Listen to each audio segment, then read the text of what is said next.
NEET പരീക്ഷ റദ്ദാക്കിയിരിക്കുന്നു. അത് ചോദ്യപേപ്പർ ചോർച്ചയെ തുടർന്നാണ് ഈ പരീക്ഷ റദ്ദാക്കിയിരിക്കുന്നത്. കഴിഞ്ഞ ദിവസം രാഹുൽ ഗാന്ധി അടക്കം കടുത്ത ആരോപണങ്ങൾ സർക്കാരിനെതിരെ ഉന്നയിച്ചു. കഴിഞ്ഞ 10 വർഷത്തിനിടയിൽ 89 പരീക്ഷകളുടെ ചോദ്യങ്ങളാണ് പുറത്തുപോയത് അല്ലെങ്കിൽ ചോർന്നത്. 48 പരീക്ഷകൾ റീടെസ്റ്റ് നടത്തേണ്ടി വന്നു, അല്ലെങ്കിൽ റദ്ദാക്കുകയും വീണ്ടും പരീക്ഷ നടത്തുകയും ചെയ്യേണ്ടി വന്നിരിക്കുന്നു. ഇത് 49ാമത്തെ പരീക്ഷയായി ഇത്തവണത്തെ നീറ്റ് പരീക്ഷ വീണ്ടും നടത്താൻ തീരുമാനിക്കുകയാണ്. അതിന്റെ തീയതി വൈകാതെ അറിയിക്കുമെന്നതാണ്. പഠിച്ച് പരീക്ഷ എഴുതിയ വിദ്യാർത്ഥികൾക്ക് വലിയ ബുദ്ധിമുട്ടുണ്ടാക്കുന്ന ഒരു തീരുമാനമാണ്. പക്ഷേ വലിയ ക്രമക്കേട് ഇക്കാര്യത്തിൽ നടന്നു എന്നതുകൊണ്ടാണ് മുഴുവൻ പേർക്കും വീണ്ടും ഒരു റീടെസ്റ്റ് നടത്താൻ തീരുമാനിക്കുന്നത്. NSUIയുടെ പ്രതിഷേധമാണ് ഡൽഹിയിൽ നടക്കുന്നത്. സ്വാഭാവികമായും ആ പ്രതിഷേധത്തിന്റെ ദൃശ്യങ്ങളിലേക്ക്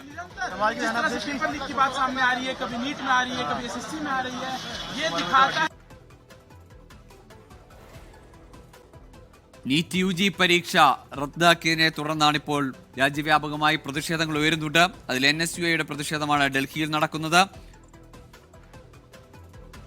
ചോദ്യപേപ്പർ ചോർച്ച എന്ന സംശയത്തെ തുടർന്നാണ് ആദ്യം പരാതി ഉയർന്നത്.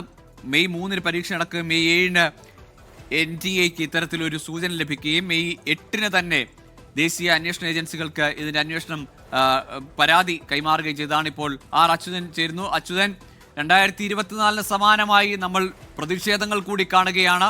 ഇത്തവണ അത് കൂടുതൽ കനക്കും. കാരണം പൂർണ്ണമായും പരീക്ഷ റദ്ദാക്കുന്നു, വീണ്ടും പരീക്ഷ നടത്താനുള്ള തീരുമാനത്തിനിടെ വലിയ പ്രതിഷേധം ഉയരുകയാണ്. ഇപ്പോൾ എവിടേക്കാണ് NSUIയുടെ മാർച്ച്?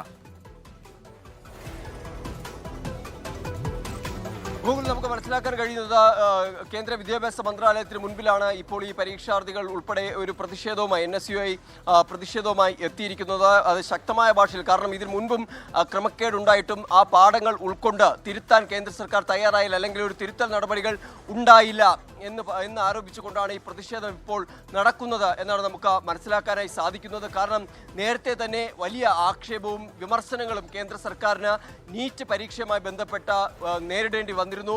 പക്ഷേ അത്തരം വിമർശനങ്ങൾ ഉണ്ടായിട്ടും ഇത്തരം പാഠങ്ങളിൽ നിന്ന് അല്ലെങ്കിൽ ഇത്തരം വിമർശനങ്ങളിൽ നിന്ന് പോലും ഒരു പരീക്ഷ നല്ല രീതിയിൽ നടത്തിക്കാൻ കേന്ദ്ര സർക്കാരിന് കഴിഞ്ഞില്ല എന്ന വിമർശനമാണ് രാജ്യമൊട്ടാകെ ഇതിനോടകം തന്നെ ഉയരുന്നത്.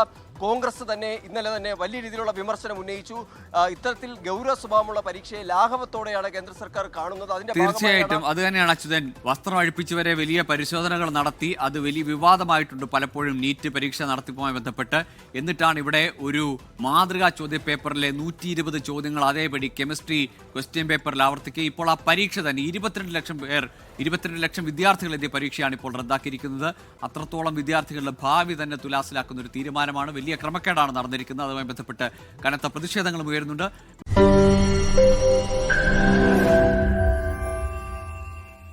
ലോകത്തെവിടെയായാലും ഏത് സമയത്തും 24 വാർത്തകളും ഓഗ്മെന്റഡ് റിയാലിറ്റി പാക്കേജുകളും എക്സ്പ്ലെയിനറുകളും വിശദമായി കാണാൻ ഞങ്ങളുടെ YouTube ചാനൽ നിങ്ങൾക്ക് സബ്സ്ക്രൈബ് ചെയ്യാം.